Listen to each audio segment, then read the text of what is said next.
proposed 2 more deals and that didn't happen. All right. Because they both kept getting rejected. Everybody ready? Yeah. That's it. Heck of a response. I'm this morning. ready. Yeah. Well, That's what I'm talking some of about. us are ready. All right. It's a lot of energy. I think everybody's still hungover from the Christmas party. Just Dylan, huh? Oh, you're still young. You can. I know. I know. We had to use the elevator. Yeah. Yeah. They started serving them Gatorade and shot glasses. Yeah. All right. Good morning, everyone. Can everybody on Zoom hear me? Yep, we can hear you. Yep, can hear you. Oh, whoa, we can hear you too. All right. Welcome to, what do we have? 2 weeks left in the year? Okay, that's pretty crazy. Did everybody have a good time at the holiday party? Yeah. Do you guys remember that you had a good time at the holiday party? All right, solid. Some of us do. Yeah, somebody said it was fun, right? Yeah, okay. It was a good time. I appreciate everybody that made it out and made it special. So, all right, for those of you that are new and joining us, we start every week with an icebreaker question. So if you could solve one world problem, what would it be? Mine was socialism, personally. But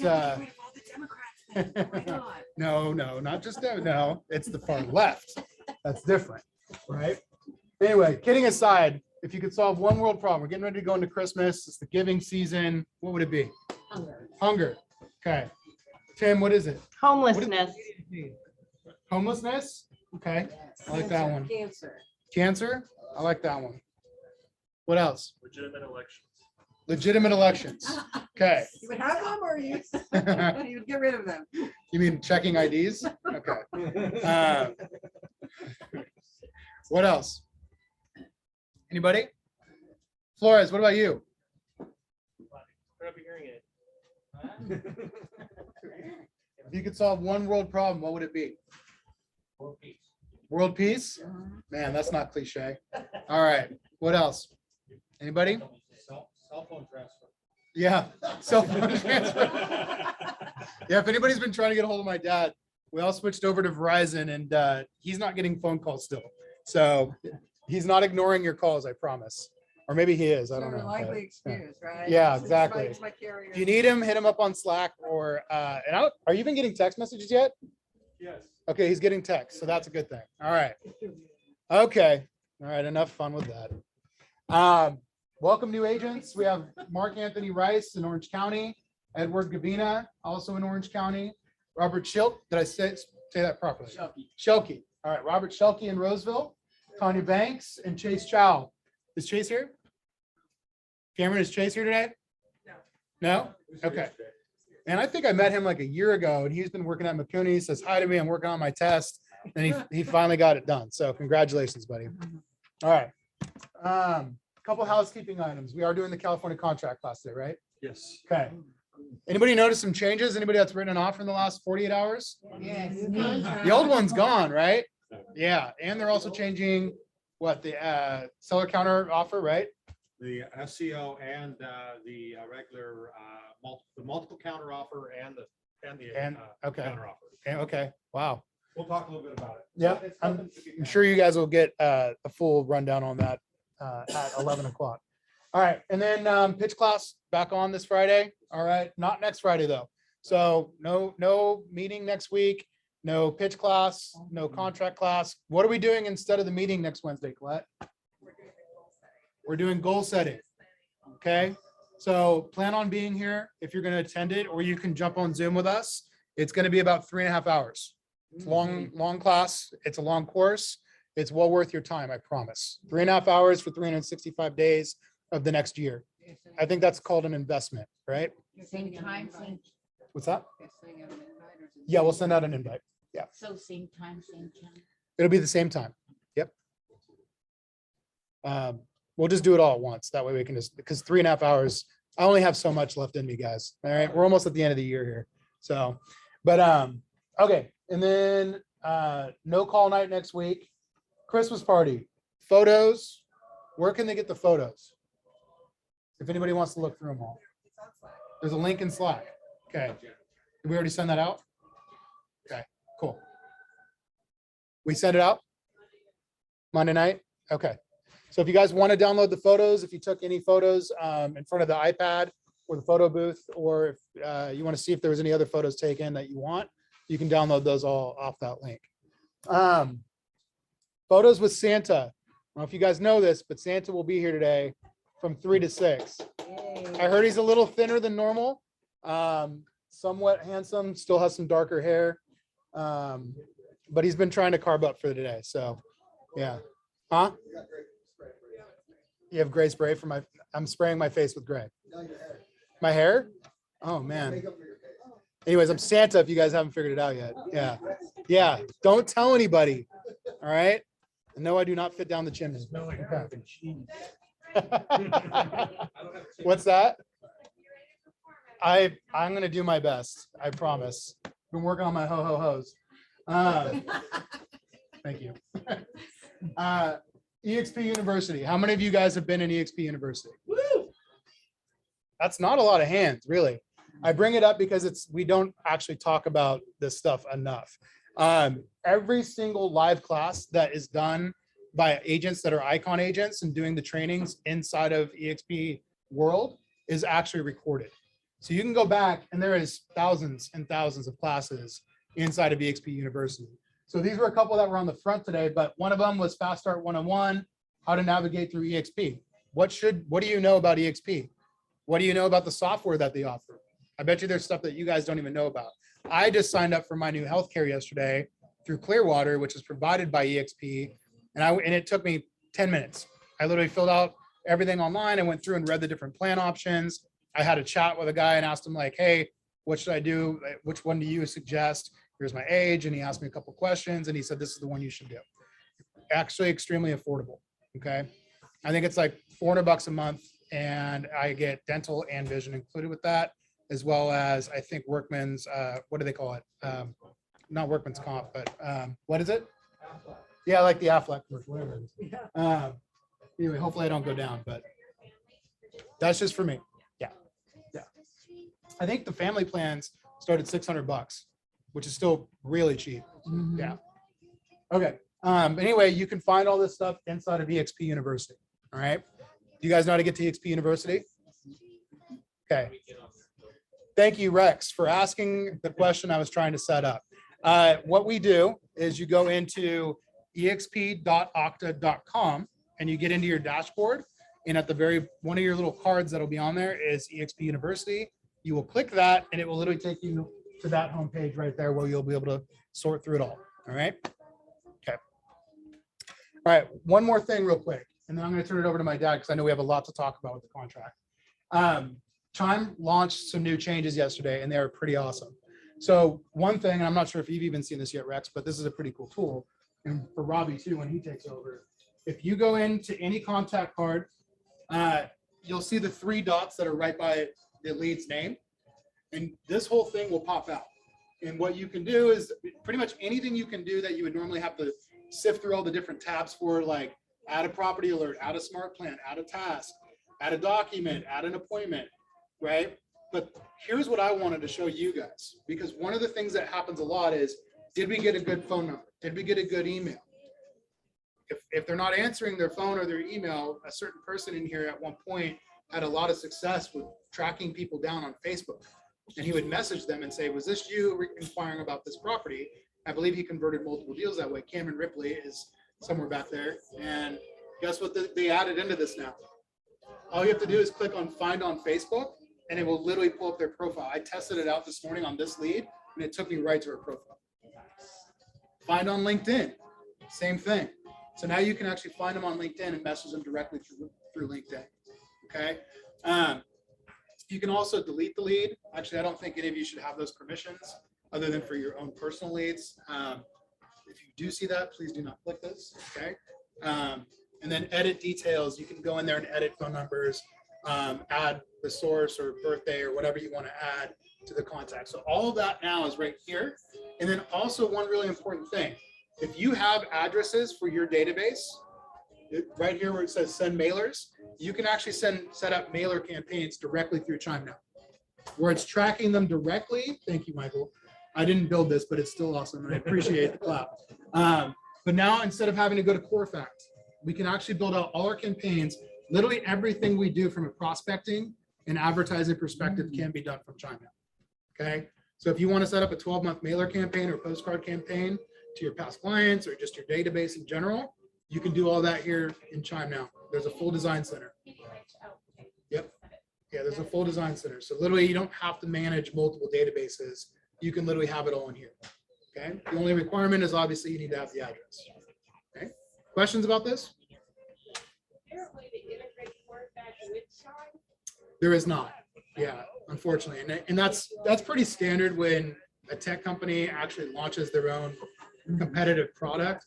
You would have thought they would have had this beforehand, but now that they have the actual design center and it's all built in with GeoFarm. So they bought GeoFarm and they've now integrated the software directly into the Chime platform, and it's no additional cost minus the fact of buying the postcards and paying for the print and the mailing, right? And it's actually all at a discount too if you do it in bulk. Yeah. Yeah, the more you buy, the more it discounts it as you go. Do you know if the prices are similar to Corefax prices for postcards? Charges less? And you can also build campaigns directly in there. Or like, let's just say you had a listing that you just sold. You don't have all the addresses around it, but you want to message it out to 500 homes around the address that you can actually go in there and build that campaign, pull all those addresses and send it on a radius to all those homes. It's very easy to do.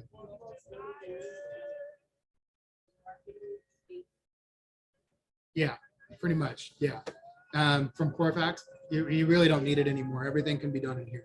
And my suggestion, and this is one thing that if you've been around me long enough, you'll hear me preach, less is more in this business, because a lot of things, like you'll have agents that will sit there and try to create the prettiest, marketing campaign.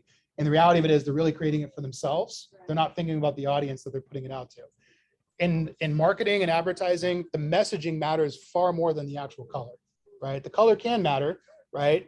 But at the same time, it's about making sure you get it out.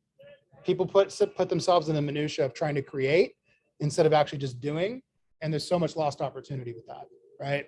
It's the same thing with websites, truthfully. Like I'll have agents message me and be like, hey, I'm trying to do this on the website.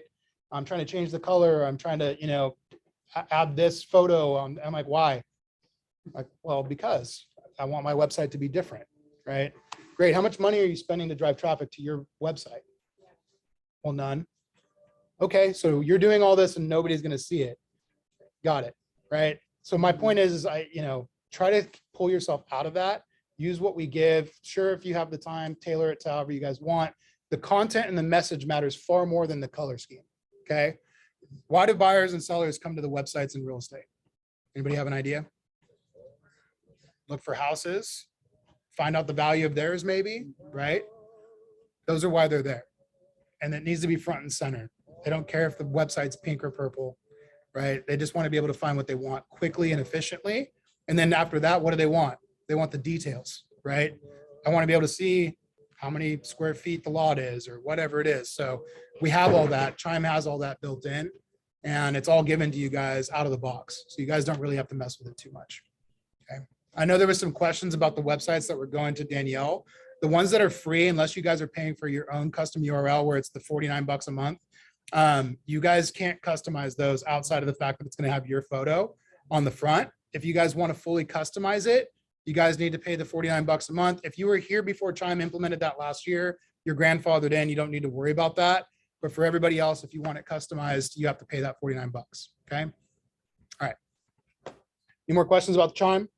I know we didn't do the class yesterday, and we're going to do a makeup class next week. Okay. I know that's like an open can of worms when we have any questions about Chime, right? All right, Dad, where are you? Oh, Good morning, everybody. Morning. As you can tell, Chime is a powerful tool, becoming more and more powerful. The interesting thing today is our 3-year-old granddaughter is coming over, our daughter's daughter. And I'm not gonna be here because I'm gonna have to be home with Kobe's kids because they're not feeling well. But it'll be interesting to see if Hensley recognizes Santa as her uncle. Yeah, so Hopefully not. yeah, we'll see.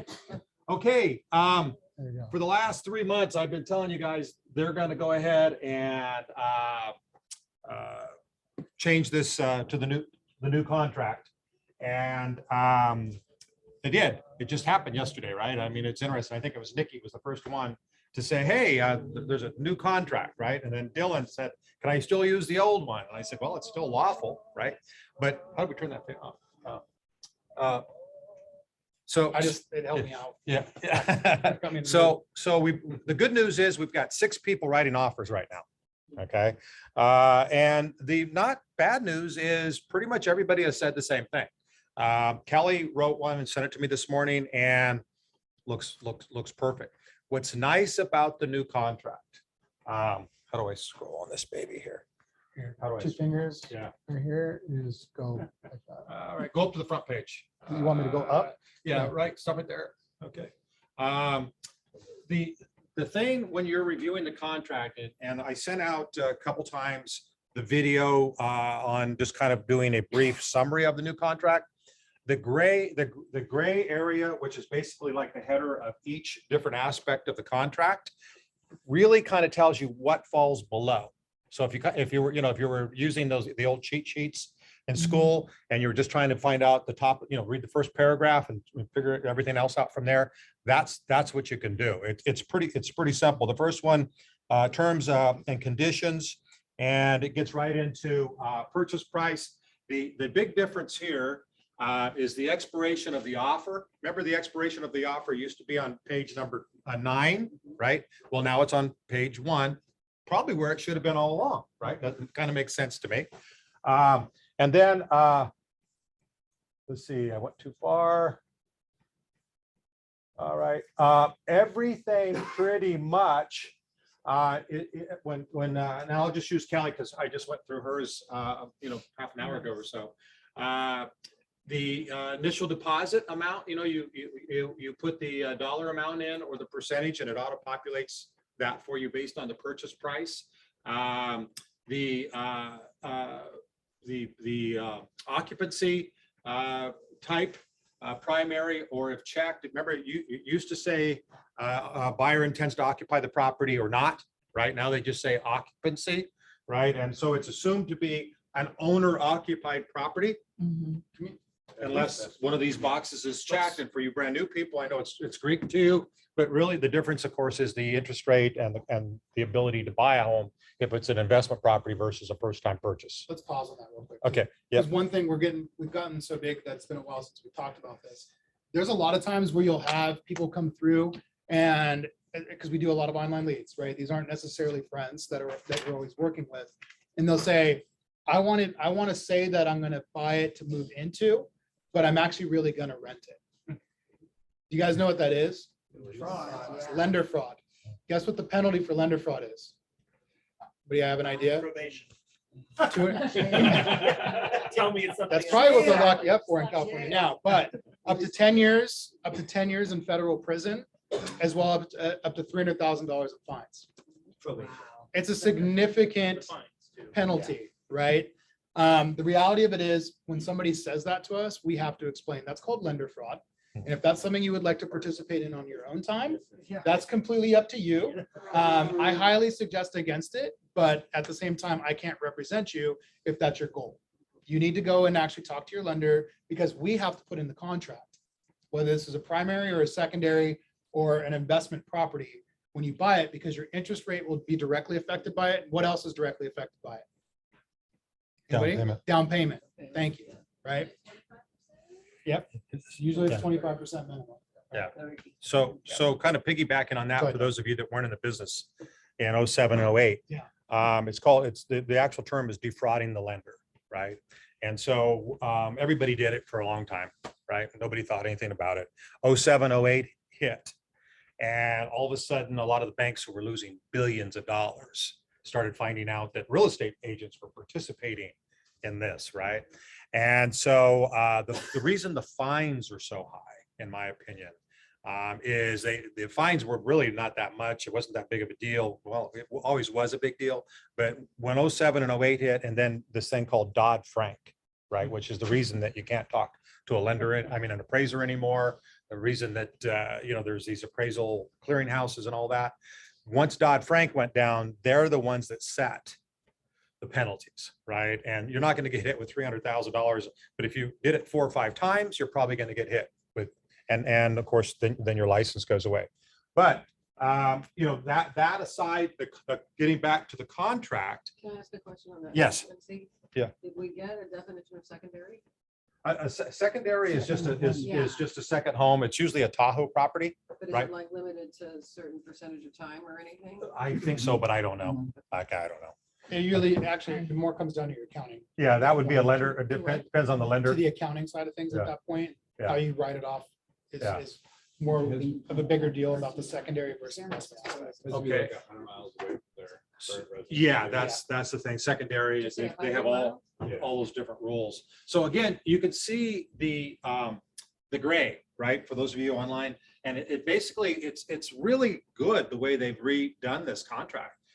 Because it tells you all the contingencies and the time to remove them are right here, right? And instead of having, spread amongst 4 or 5 different pages. The intentionally left blank is the final verification of condition of the property 5 days prior to close of escrow, or assignment request if you're going to sign the agreement. And if you're going to do that, don't do it. Call me first and we'll talk. But the time to remove the contingencies, the timelines are the same. They haven't changed, 17 days to 20 days or anything like that. It's all the same.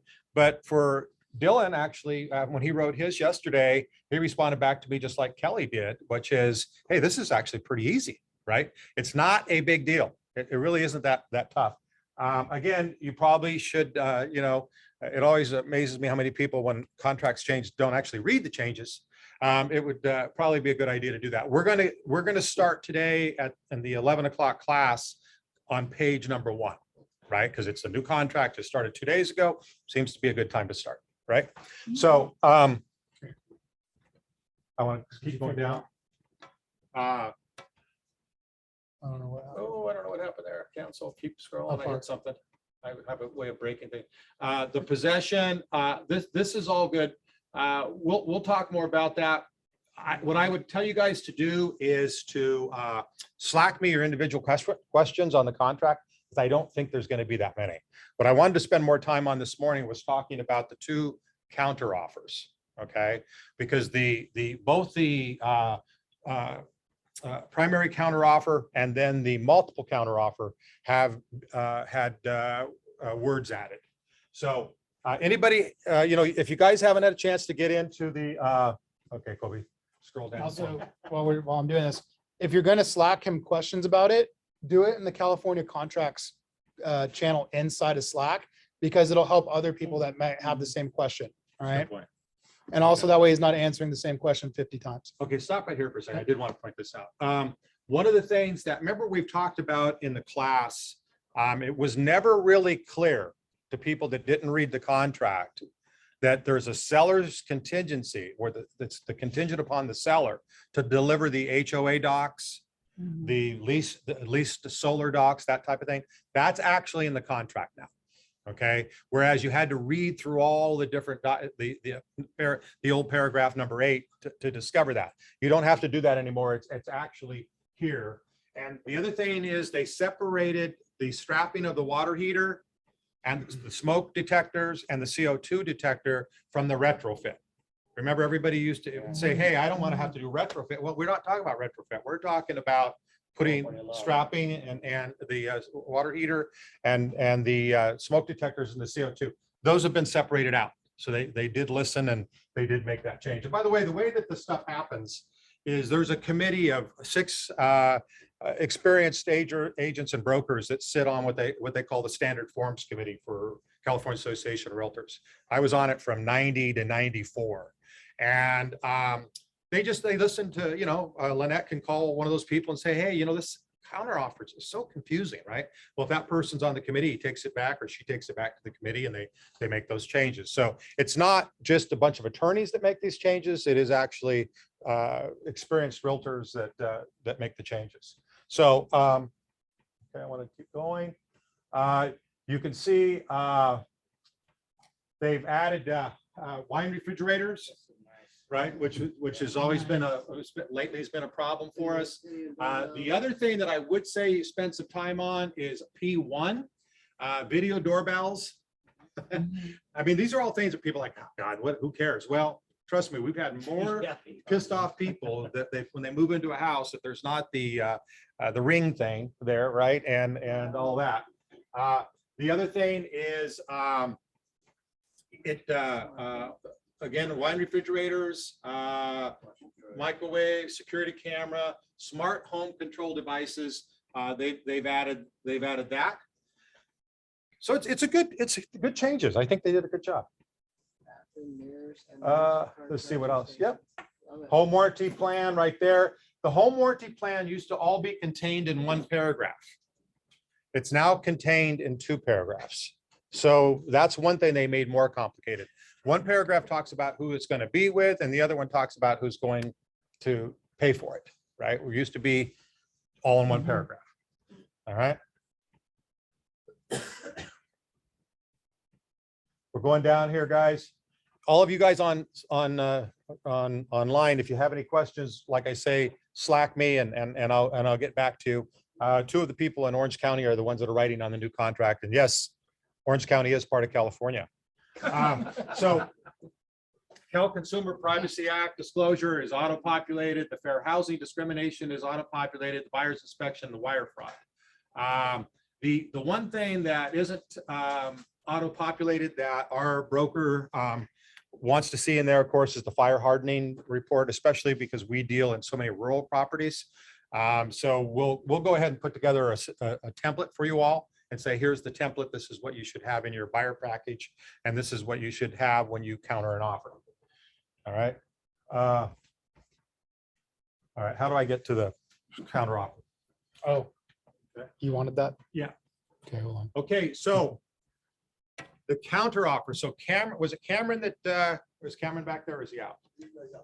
Okay. So Cameron told me yesterday that he thought that they had replaced the old counter offer yesterday, right? I got on this morning and it's still there, but it's modified. They added some things to it, but what they didn't add, which is what I think they should have added, is that it's not valid until the seller counter also signs it. The counter offer for you new people and review for the experienced people. Remember, the challenge we've always had, as Jeff Flores knows very well, because he had this happen to him a while back when he sent out a counter offer, market's hotter than heck. Meanwhile, he gets another offer, right? So he contacts the buyer's agent and says, hey, I've got another offer and I'm revoking that offer, right? And so what we talked about in that meeting that day is you have to be explicit in your communication in that matter. You can't just say, hey, Lynette, we got another offer, man. We really like yours. I'll let you know how it goes, right? So with a counter offer, what you have to do is you have to call your seller and say, hey, Michael, we've got another offer. There's a lot of activity on your house. I told you that this might happen, right? We're going to talk about another way to handle it. But if you don't, what do you want me to do? And the seller will say, what do you mean what I want you to do? Well, we sent a counter offer out. Would you like me to revoke that counter offer so that you can look at this offer, right? Or do you want to just see if this one comes in before I get communication from the buyer that they've accepted it? And the seller will normally say, what do you mean? Right? Because they don't do this every day. And you say, well, as soon as they communicate to me acceptance, we have a valid agreement. So if you don't tell me to revoke it before they call me, we've basically sold your house for that counteroffer, which was a great counteroffer, right? And if they accept it, I'm happy. I hope you're happy with the terms, right? And they say, well, if I revoke it, what can that buyer do? Well, that buyer can go out and find another house, right? So what we recommend is that in a hot market like we're in, is using the multiple counteroffer and modifying the language if you have to. And I know that people that have been doing that have told me it's saved them a lot of angst, right? We're going to talk about this for those of you, the new people I know you're glossing over. We're going to talk about it this morning. So what we did was, and this is what Cameron used yesterday, right? So what the multiple counteroffer, Cameron, we're talking about you over here. The multiple counteroffer was put together in a market that wasn't as crazy as it is now. We've had the seller multiple counteroffer for a long time. But what didn't change was the protection for the seller with the standard counteroffer. Again, I can't emphasize this enough. The standard counteroffer, if there's a lot of activity on the property and you're expecting other offers, don't use the standard counteroffer. Use the multiple counteroffer and modify it if you have to, right? And so how we modified it, and you can use language similar, doesn't have to be exactly, is this counteroffer is being made only to Joe Buyer. At the present time, Joe Buyer's offer is the only offer. However, other offers are expected. And we had another, when we used about 3 months ago, I can't remember who it was, might have been Rick, maybe. The broker called and because the agent said, well, call Jeff. And I went to the broker said, you can't use that form when there's only one counter offer. And I said, yes, we can. There is no law that says you can't modify a form, right? And I said, matter of fact, the California Association of Realtors Attorneys are the ones that told me we could modify the form, right? And then he called, found out that is indeed the case, because what happens, and this is the worst thing that can happen, Amber, right? Is you send out the old counter offer, just the standard counter offer, and your seller is happy at the moment because it's 610. And then 5 minutes later, you get an offer sent over to you and it's 640 all cash, 10-day close of escrow. And you're trying to get a hold of your seller to say, hey, listen, I need to revoke that counter offer, right? Can Amber just arbitrarily decide because it's a better offer that she can revoke the counter offer? No. She has to call the seller because it's not Amber's house. It's the seller's house, right? So we've had situations when the market was really, really hot. It's still hot, but it's December, right? But where we were seeing 20 or 30 offers on a property where it was basically like name that tune, right? It just kept going up and up and up. And where listing agents got in trouble is when they used that, so the primary counter offer, which is not the multiple counter offer, and did not modify the language, because a lot of people will take the standard counter offer and modify the language, right? But the CAR attorney said, no, you want to take the seller multiple counter offer and add verbiage like this. You don't want to take the other counter offer and try and make it more protective. Does that make sense to everybody? Okay. You can, if let's say you have a house that's out in Grass Valley and there's no other offers on it, right? And you're just going back and forth. It's not, you don't run the risk of all of a sudden getting an offer with 20,000 over. Cameron. They did take the old counter offer off. Okay. So as a lot of you know, we shared our thoughts with CAR Legal, right? And I think a lot of other brokers must have been doing it too, because I said that thing is a friggin' nightmare, right, Flores? I mean, it's a nightmare waiting to happen. And so I guess they dropped it, Jason. So that's good news, right? So here's the multiple counter offer. What I think will happen, and because they revise in July and they also revise in December. So what I think will happen is I think CAR standard forms will go ahead and revise this form so that it can be used even when there's not multiple counter offers. But until that happens, Cameron, right, we can just go ahead and modify it this way.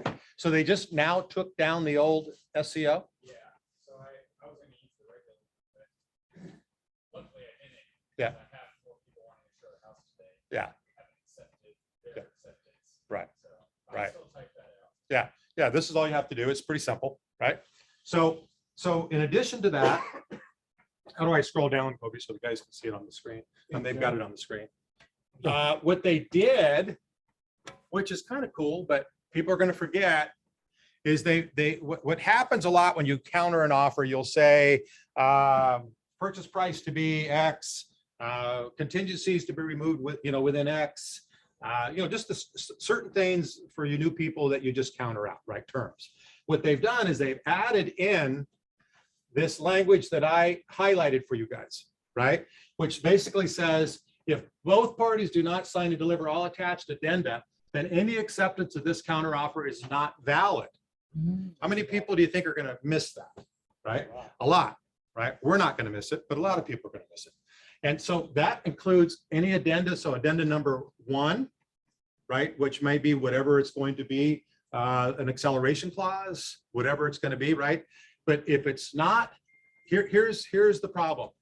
If it's checked and it's not acknowledged by the buyer, because we all get busy, right? Then according to this thing, this seller counteroffer in its totality is not valid, right? Which doesn't make a lot of sense, but that's what it says. But it also says all attached to that. Yeah, All of them don't apply. only the ones that apply. You got to check the box. Okay. Okay, so the backup offer, if there's a backup offer, seller's license to remain in possession, and Haley knows about that, right? Haley, it's 29 days or less, right? And then seller's purchase of replacement property, right?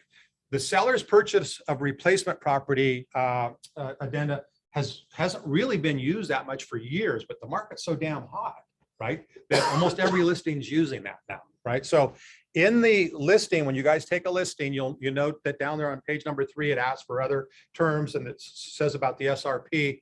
When you send out the counter offer in the past and you've put the SRP in, you've just written it out in. Now what you have to do is you have to check the box, right? And saying that it's a part of it.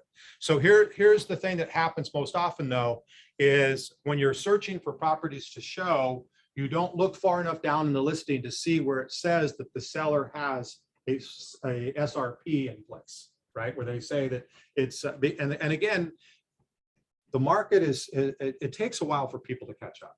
The market's so damn hot that you're going to see SRPs kind of probably on 50% of the listings out there, right? So we just need to be cognizant of that. Tenant occupied property addendum, that's a big one, right? Because again, the COVID rules, a lot of people say, oh, the COVID rules expired. They haven't all expired on tenant. They don't expire until March of 22. Not all of them, right? Some of them have, but March of 22. So when you have a property that you're going to sell, Dylan, I think you had one a while back, where there's a tenant in it, and the buyer wants to actually move into the property, right? And at some point, right? We have to be real careful that the tenant's going to actually be able to get. We're actually going to be able to get the tenant out. How many days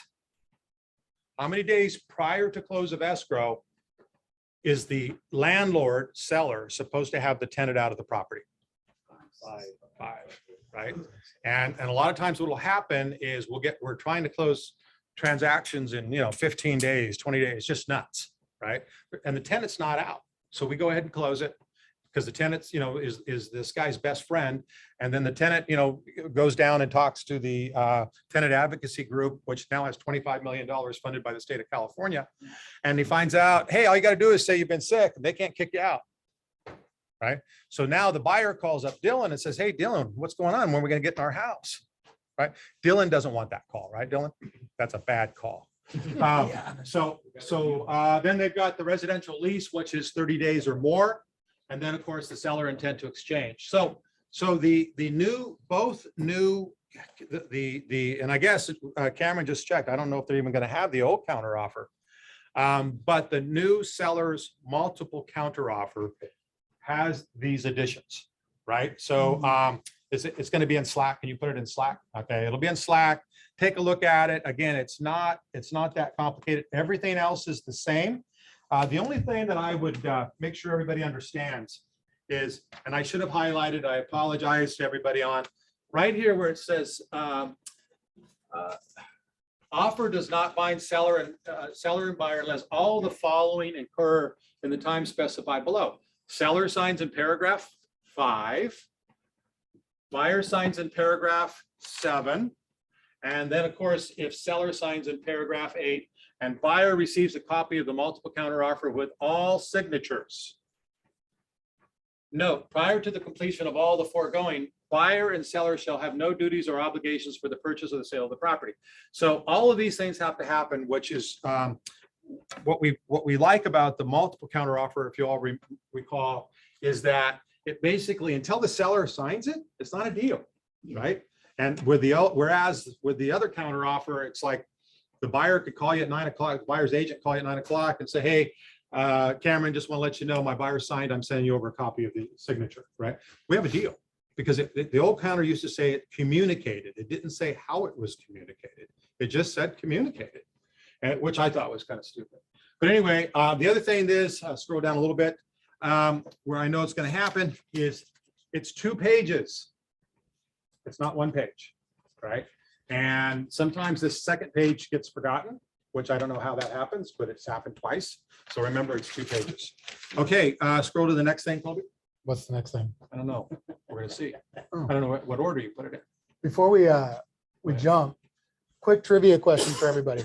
If a seller accepts an offer and let's just say you're in contract, day one, and you're the listing agent and you receive another offer, what do you have to do with that offer? Don't answer it if you're experienced. Anybody? Okay, any of our experienced people want to answer that? Present the offer, right? You have to present any and every offer that you get, regardless of whether it comes in while you're already in contract with another buyer. I learned that one the hard way when I was doing REOs. I got my ass ripped by an asset manager. I did not know that. So anyways, I thought that'd be a good time to throw that in there. It is. And the other thing is, here's the other thing that's happening for those of you that like Rex. See, Rex is a listing agent that just happens to work buyers once in a while, right, Rex? And so you get 12 offers on a property, right? What do you have to do? Because only one of them is going to win. You have to, believe it or not, every one of those offers has to be submitted to SkySlip, right? And page number 10, on the bottom of page number 10, the seller needs to initial that it was presented and it wasn't accepted, right? So, because I know what's going to happen. There's going to be somebody that says, well, you know, we put an offer in on that other particular house, blah, blah, blah. Well, where's the offer? Well, you know, we gave it to the listing agent, never heard back from them, right? You don't want that to happen. I know it's a pain, but you have to do it. So I have a right? question, the listing agents aren't sending them back, with that rejection. They're supposed to. So I'm just sending them not noted to my TC and saying, Yeah. here's for the file, or sending them to rejected Right. California, whatever it is. Yep. The last revision of the contract back in like 15 or 16, because so many people complained that to the Department of Real Estate, that their offers weren't even being presented, Mhm. right? They put that on the bottom of where we sign as what company we are at, right on the bottom. It's just 2 simple little paragraphs, right? And so that's why it was added. If you're a listing agent, you need to make sure that you get that initialed to show proof that it was actually I've presented. never gotten any. And if you don't get it back from the other agent, you need to say, hey, for my file, can you at least get page number 10 initialed for me? How many times do you have to ask for it? Yeah, my fingers were up. That was a Yeah. full hit. But yeah. Yeah. So I've just initialed that I presented. Yeah. That's what you're talking about? It's presented, and then also there's one right below where the seller initials saying that it was declined, Oh, okay. like rejected. You sign on behalf of your seller? No, the seller needs to initial it. Yep. Yeah. We never sign on And behalf. by the way, if So you, I guess it's like the agent presented. Yeah, Yeah. what Nikki's talking about is there's 2 paragraphs, one that from us as an agent, and then one that requires the seller's initials. Okay. so if you, let's just say you don't get it back from the listing agent, it happens every day. We all know that not all these agents are created equal. And sometimes sellers are just lazy and don't want to do it, right? What do you have to upload to SkySlope instead? The 3 emails that you sent or text messages, a screenshot of that you requested it back and never received it in return. All right, just so you guys know. Go ahead. I have a quick question. Yep. My offer that got accepted yesterday. Right, The selling agent said I had 6 offers. the listing agent. The listing agent, and she said, I'm gonna say no show anymore on the MLS. Can you do that? If the seller tells her to, They're all doing that. yeah, and Yeah, because she goes, I've enough, 6, and Yeah. they're good. so if the seller, it's always up to the seller. And for those of you that didn't hear, is there were 6 offers on the house. She was one of the 6. The listing agent said to her, hey, hopefully she said, my clients are happy with the 6 offers. They're tired of the showings, right? And that's what has to happen. Where people get in trouble is where listing agents arbitrarily make decisions, right? Because there may have been somebody that $660,000 all cash 3-day close that wanted to get in the house, but he's not going to be able to get into it now because she made that decision, right? So everything has to be ran by your seller. And I know I've had sellers that have said, listen, I'm done with this. And we got the babies waking up every hour, the damn dogs barking every time somebody comes to the door. We've all heard it, right? Yeah. The seller owns the house. It's up to the seller. Okay. So let's see. Well, if this is no longer in the Yeah. forms repository. Yeah, we don't have to go through this one anymore. Okay, go down to, because here's the one thing that comes up, and it's been used a little bit lately, which is kind of interesting. Withdrawal of offer. Okay, so again, this may be a mute subject because what it does is it's used by the seller to withdraw the counter offer. So I made a counter offer, Monica, right? You're the agent on the other side, right? I call you and tell you that I should also send you this, right? And it's used for both when a buyer wants to withdraw their offer. That's number one. And it's used when a seller wants to reject a counter offer, right? The other thing that they added, which is kind of cool, but it makes things even more confusing. If it's checked, it can be replaced by a multiple counter offer, right? So talk about just being crazy. Why not just use the damn multiple counter offer, right? And then if you have to modify it. So this is what's going on here. Replacement by the multiple counter offer. The counter offer withdrawn and revoked is replaced with an attached multiple counter offer. Can you imagine trying to explain that to a seller? Yeah, I know we sent them that, but we got a better offer now. So we're going to send out 3 counter offers. So we need to revoke the first counter offer. And so I need you to sign this multiple counter offer. And I'm doing it all in DocuSign and you got 15 seconds, send it back, right? It's not good. So again, I'm a big advocate of the multiple counter offer. Cameron checked. Again, guys, I do think that since they're not in the forms depository with zip forms, it's not there. I think they'll probably make some changes to the multiple counter offer so that it can be used as a standard counter offer also. All right. So anyway, that's what's going on there. Today at the during the 11 o'clock class, we're starting on page number 1. And we're also going to talk a little bit more. We kind of got into it a couple weeks ago about the seller's replacement property document. Where's Lauren? Is Lauren back there? No, she's not back there. And too bad because I'm on Zoom. I'm Oh, here. there you are. I'm going to have you explain how you explain that to your. Congratulations to Lauren. She got her first listing. So congratulations. And she. Thank you. Yep. I downloaded with her a little bit and she told me kind of how it went, and she got agency signed first, which is awesome. And then she explained to them seller's replacement property, which made them feel more at ease and as it should. So we'll talk a little bit about that at the 11 o'clock class. So other than that, the new contract, guys, if you have any questions, like Kobe said, Slack me in the contract question area so everybody can read it and get a piece for it. And if I don't know the answer, I'll get a hold of the CAR attorneys and then I'll put the answer down. But it's not that complicated. It's a good contract, right, Dylan? I think it's easier. Yeah, it's easier. So, all right. Cool. Thank you. Yep. All right. Real quick on this. If you communicated something to your client and it wasn't written, did it happen? Legally, no, right?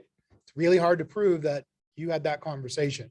One of the reasons why we originally invested in Chime was because it integrates directly with your email, right? And if you have ever noticed when you're, and again, I apologize that we didn't have the Chime class yesterday, but if you're on a normal contact card, in 1 second to find our PowerPoint here and go back. What happened here? Well, if you're on a normal contact card and right here, it almost, if you were going to compare it to Facebook, because everybody pretty much knows Facebook at this point, this is essentially your client communication newsfeed. Whether you've had a phone call, a text message, an email, as long as you're texting through the actual Chime application or making the call and initiating it through the Chime application, it will automatically log it for you in here. If you're not, and you're communicating while you're in contract with a client, or if you're negotiating as a listing agent for your seller, and you're communicating, you should be taking those text messages, if it's in your iChat as an example, copying it and going and logging it as a text. All right. This is literally, if you get sued, if something comes up, guess what the first thing our attorneys ask for? Emails and Your texts. communication history, right? And guess what you have to do if you're not doing this? You have to call Search it Apple yourself. if you have an iPhone, and you have to ask them to download your entire communication history, where now that entire communication chain is admissible in court. Right? So anyway, just giving you guys an idea of why this is so important. You guys are literally negotiating legally binding contracts. It's not on, something where we're negotiating a small rental agreement, right? In most cases, we're talking hundreds of thousands of dollars, and in some cases, millions. It's extremely important that you guys take this part serious for yourselves. I have a question about that. Go ahead. EXT requires all the texts and emails related to The transaction. the transaction. Is there a way to get them from here and get them to the TC or to? They only require it once you actually, if there's something that becomes an issue on that transaction, they will always ask for it because they want it in their document repository, Right. but that's not realistic. Because my You're- TC asks for it. Yeah. And I just send them to her, Yeah. but I've been going and collecting all of mine and sending them to her. Oh my gosh. No, you don't need to do that. It's a lot of work. No, it's all, as long as you're doing it in here, if it comes up where there's an arbitration or a mediation, or God forbid, an actual lawsuit, we can go, as long as you've been doing it the way that I just described, we just simply go and message Chime and say, download this person's contact history. They'll put it in an entire Excel spreadsheet along with the actual medium that it occurred on. So if it was a phone call, it will say, if it was a text, it will say, if it was an email, it will say, and then they can actually link back to this. Okay. But you have to have your email integrated. If you haven't done that yet, it's very easy to do. Just go to the settings, go to integrations, you select your email service, Outlook or Google, so Gmail, and you click it and you sign into your account and you're integrated. So now whether you're emailing from your Outlook application or from Chime, it's two-way syncing. So both of them are actually lining up. Okay. Go ahead, Sonny. Did you have a question? Sorry, just stretching. Cool. All right. Any questions about that? Okay, great. Listings. Lauren, do you want to start? This is a big deal. Can you still hear us? Are you on mute? Hi, I'm here. There we go. All right. Sorry, I'm driving, but yeah, I have a listing coming up in West Sac. It's about 1,800 square feet and 4-bedroom, 2.5 bath. We're going on at $499,900, and it's going on the market tomorrow. Awesome. Congratulations. Thank you. Anybody else? Sonny. Wendy's 2 investment properties, Sacramento will be on tomorrow, and it's coming on at 400, or I'm sorry, 300, and it is tenant occupied, and then her Rancho listing will be on next week, and that one's coming on at 415. Both are tenant occupied, so obviously great for an investor to purchase. I've got a 2-2 coming on in Roseville. It's probably gonna be right after Christmas, right towards the beginning of the year. Tax records only show 1157 square feet. It's also only showing 1 bathroom. It has been updated a little bit, so and permitted. So we've got 2 full bathrooms in it, 2 bedrooms, and I'm looking right around like 1,300-ish square feet. Added on a garage in the 80s. It's second owner, it's built in 1956, and we're looking at like 389-ish. Awesome. It's a good deal. Old Roseville, right by Foxhead Park. So you got Foxhead Park, and then it's the next street over. Cool. Okay. Anybody else? Listings? Carmichael. Carmichael? Carmichael House at 3205 Mayor Way. It's a 3-2. It's 1,494 square feet. It's a 10,000 square foot. It's almost a quarter of an acre. It's a big yard, big enough for a pool. They are going to redo the hardwood floors, original hardwood floors on there. So we're waiting on that. Get a date. Tentatively, we're going to put it on the market January 28th. So if we get it done earlier, it'll go out earlier. But it's 560. It's in a great neighborhood. Okay. So if you have any questions, if you want to see it, she doesn't have to sell to buy. So we're looking right now. If anybody has anything coming in Sun City, Roseville, or Lincoln, She's looking up to 600,000, 650 if possible. So if anybody has anything, let me know. I have that listing in Easter, so it's finally gonna be coming like 1st of January. It's 4,100 square feet, 0.35 acre lot, 5 bedroom, movie room, bonus room, sunroom, pool. It's like basketball court. It's like decked. Got Awesome. everything all updated. I think it's gonna be around 1.2.